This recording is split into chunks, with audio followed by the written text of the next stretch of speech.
আর ভিডিওটা পুরোটা voice over দিচ্ছি কারণ হচ্ছে কি যে আমার বান্ধবীদের মুখের ভাষা, চিল্লাচিল্লি এসব, তারপরে বক্স, যে ছোট বক্সটা ছিল সেই বক্সটার গান যদি কপিরাইট ক্লেম চলে আসে, ওই জন্য ভয়েস দিতে হচ্ছে। আর আমার একটা ফোনে প্রবলেমও হয়েছিল, যার কারণে আমাকে ভয়েস দিতে হচ্ছে। তো সকালকার ঘুগনি মুড়ি, দুপুরকার ফ্রাইড রাইস, চিকেন সব খাওয়া হয়ে যাওয়ার পর এখানটায় আমাদের মনে রস লেগেছে, তার জন্য আমরা নাচতে শুরু করে দিই। তো আমরা নাচা কোদা করার পর আমার যেহেতু বাড়ি যাওয়ার একটু তাড়া ছিল, তার জন্য আমি এই নাচা কোদার পর আর ভিডিও করিনি, আমি ডাইরেক্ট বাড়ি চলে গেছিলাম। A few hours later.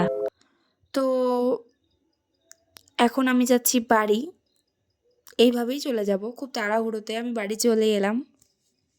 তো ঘাইস না মানে তো গাইস ভিডিওটা এন্ড করছি।